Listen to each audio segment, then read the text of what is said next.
Assalamualaikum warahmatullahi wabarakatuh. Tetap semangat dengan Pak Deddy dalam ilmu kimia. Kali ini Pak Deddy coba untuk membahas masalah redoks berdasarkan bilangan oksidasi. Sebenarnya kemarin kita sudah membahas masalah redoks berdasarkan setengah reaksi reduksi oksidasi. Bagaimana kalau sekarang dengan menggunakan bilangan oksidasi? Ya, ini sebetulnya pengerjaan dengan bilangan oksidasi ini cukup cepat. Hanya saja kita memerlukan ya konsentrasi yang lebih lagi ya. Ya, karena di sini ada perhitungan-perhitungan. Kita coba di sini adalah masalah konsep redoks berdasarkan perubahan bilangan oksidasi ya, atau kita singkat dengan biloks ya.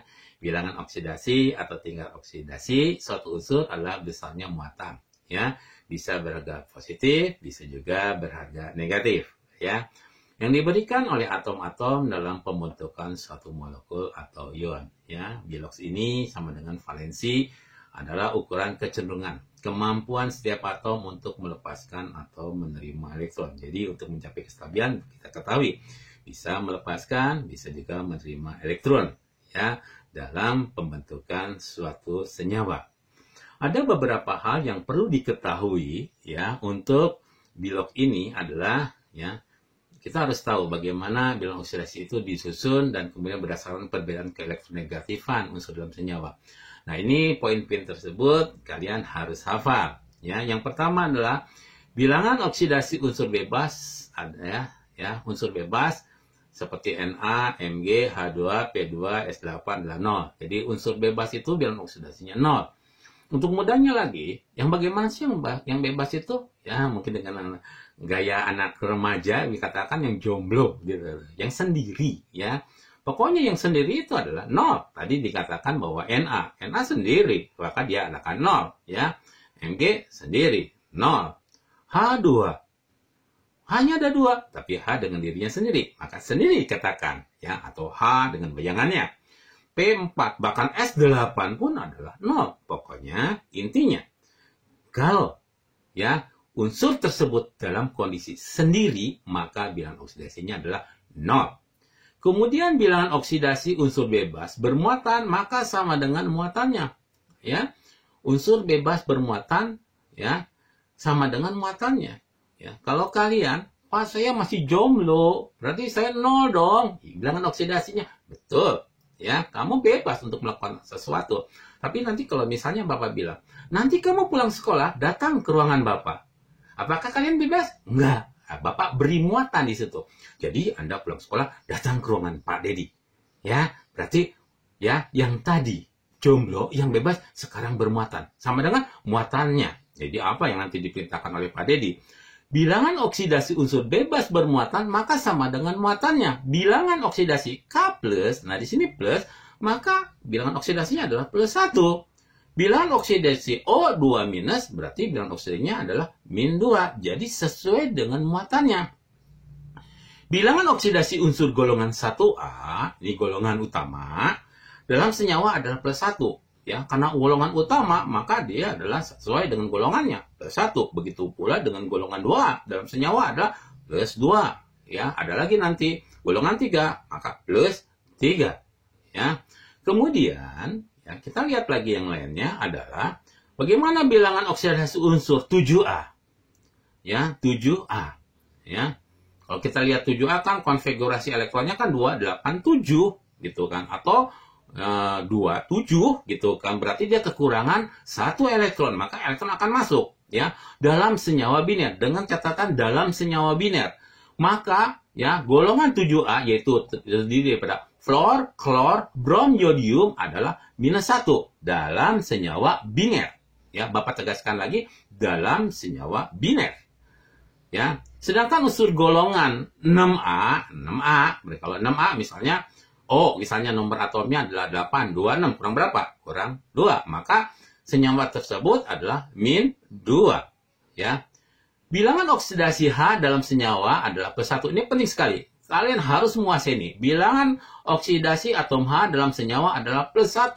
Ya, kalau lihat dalam susunan berkala, ya, itu H ada paling atas daripada golongan 1, maka dia adalah plus 1. Kecuali dalam senyawa hidrida, logam. Berarti kalau dia dalam senyawa-senyawa dia berikatan dengan senyawa golongan 1 maupun golongan 2 maupun golongan 3, maka harganya minus 1. Karena senyawa itu harus netral. Ya, kalau Na-nya adalah plus 1 di sini, ya, kan golongan 1 plus 1, hanya ya pasti minus 1. Kalau di sini, Pak, hanya juga plus 1. Masa jeruk makan jeruk? Tidak mungkin, kan? Ya. Kemudian, yang keenam, bilangan oksidasi O dalam senyawa adalah min 2. Nah, sama di sini, O adalah min 2. Kecuali, ya ini soal-soal ini, senyawa-senyawa ini jarang, tapi kalian harus ketahui. Pokoknya, kalau dia bertemu dengan golongan-golongan utama, dia bisa menemui minus 1. Dalam OF2 plus 2, dan dalam senyawa superoksida adalah min setengah, yaitu dalam KO2 atau NO2. Ya, apakah cukup sampai sekian? Belum. Ya, yang ketujuh, jumlah bilangan oksidasi dalam senyawa netral adalah 0. Nanti ada senyawa yang tidak bermuatan, maka jumlahnya adalah 0. Tapi kalau ada bermuatan, maka sesuai dengan muatan ionnya. Ya, dalam senyawa kovalen, unsur yang lebih elektronegatif diberi bilangan oksidasi negatif. Yang cenderungan menarik elektron, maka dia dapat elektron, tahu sendiri. Elektron itu bermuatan negatif, maka bilangan oksidasinya pasti negatif. Bagaimana pemecahannya? Ya, bagaimana pemecahan, ya, yaitu konsep redox ini dengan cara perubahan bilangan oksidasi. Jadi ada tahapan-tahapan yang perlu kita ketahui. Yang pertama adalah setarakan unsur yang mengalami perubahan bilangan oksidasi. Tahu kan setara? Artinya jumlah atom sebelah kiri harus sama dengan jumlah atom sebelah kanan. Kemudian yang kedua, tentukan bilangan oksidasi masing-masing. Jadi unsur-unsur yang kita perbandingkan itu, kita harus tahu berapa bilangan oksidasinya atau bilox yang mengalami perubahan bilangan oksidasi. Tentukan kenaikan atau penurunan bilangan oksidasi. Ketika kita hubungkan dari ruas kiri, ruas kanan, apakah bilangan oksidasinya naik atau turun. Ya, samakan kedua jumlah perubahan bilangan oksidasi. Jadi nanti yang dilepaskan dan yang diterima harus sama. Ya, nanti kita lebih jelaskan lagi dalam soal yang lebih mudah. Ya. Tentukan jumlah muatan di ruas kiri dan di ruas kanan. Kekurangan atom hidrogen kita tambahkan dengan atom H+ dalam suasana asam. Kemudian kekurangan O kita tambahkan molekul H2O dalam suasana asam. Persis sekali kita pada saat melaksanakan persamaan setengah reaksi reduksi oksidasi. Kita langsung saja pada soal. Ya. Soalnya apa nih? Ya. MnO4 minus ditambah dengan Cl minus menjadi Mn2 plus ditambah dengan Cl2. Ya. Apa yang kita akan lakukan? Kita setarakan dulu. Aturan pertama, setarakan unsur yang mengalami perubahan bilangan oksidasi. Mn di sini berapa? 1 di ruas kiri. Berapa di ruas kanan? 1. Berarti sudah setara jumlah Mn. Kemudian Cl, bagaimana dengan Cl? Cl di sini 1, di sini 2. Maka kita berikan koefisien 2 di sini. Supaya jumlah Cl di ruas kiri sama dengan di ruas kanan. Kemudian tahap berikutnya, 2 dan 3. Menentukan bilangan oksidasi masing-masing unsur dan kenaikan dan penurunan bilangan oksidasi. Kita cari berapa bilangan oksidasi Mn. Mn kita cari, ya. Karena Mn ini bilangan oksidasinya lebih daripada 1. Maka kita harus cari di sini, ya. Caranya gimana? Mn kita cari, O-nya ada 4. Kita tadi dalam aturannya bahwa harga O adalah min 2. Ya, min 2. Maka 4 min 2. Jadi jumlah senyawa yang bermuatan sama dengan muatannya. Ya, ini senyawa yang bermuatan, muatannya min 1, maka di min 1. Maka kita peroleh Mn ditambah, ya, Mn dikurang 8. 4 kali min 2 kan min 8. Sama dengan min 1. Kita pindahkan ke ruas kanan, maka negatif berubah menjadi positif. Mn sama dengan 8 dikurangi 1 sama dengan plus 7. Maka kita ketahui bahwa bilangan oksidasi dari Mn di dalam MnO4 minus adalah plus 7. Ya. Berapa di sini Mn? Oh, di sini unsur yang sendiri yang jomblo bermuatan sama dengan muatannya plus 2.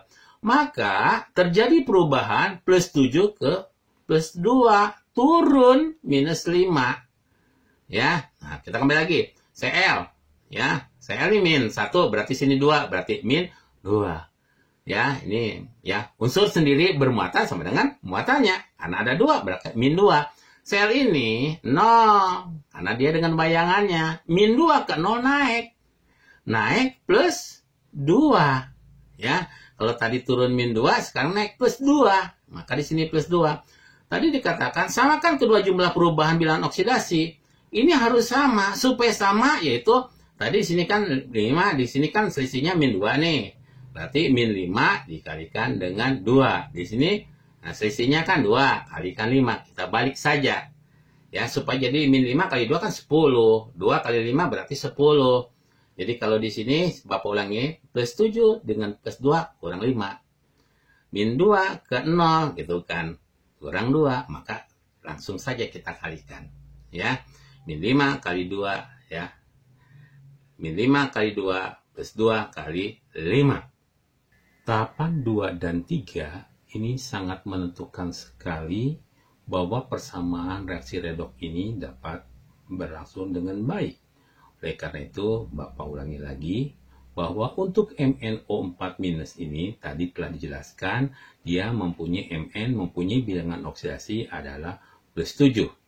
Dan Mn di sini ya mempunyai bilangan oksidasi plus 2. Plus 7 ke plus 2 ini terjadi suatu penurunan sebesar 5. Jadi di ini tanda minus ini menunjukkan penurunan 5. Berikutnya Cl- ini mempunyai bilangan min 2 karena dia ada koefisien 2 dan Cl2 ini 0, maka terjadi suatu perubahan dari minus 2 ke 0 menjadi ada suatu kenaikan plus 2.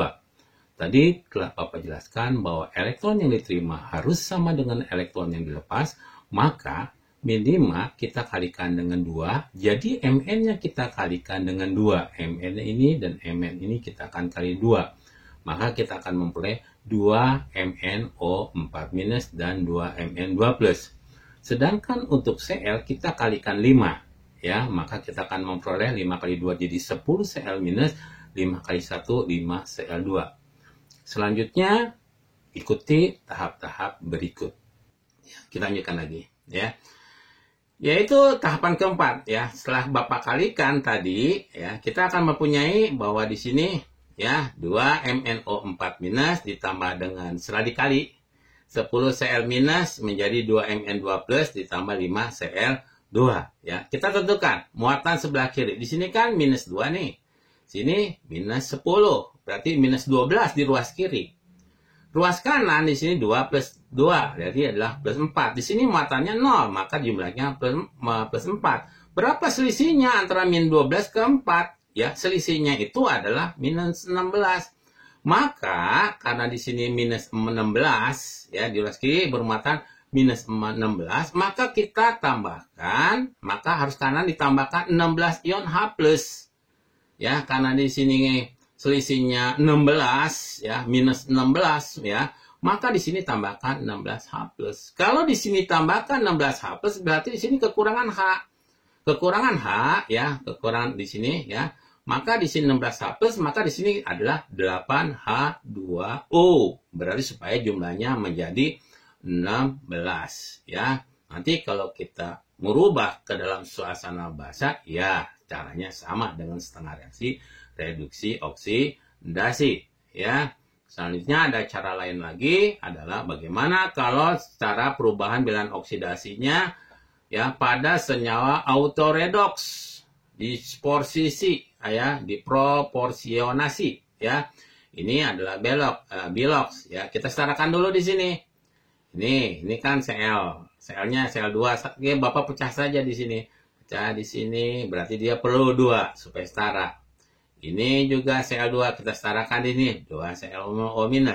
Ini kan 0 nih dalam keadaan sendiri dan ini adalah 2 min 2. Ini kita cari nih berapa Cl-nya ya.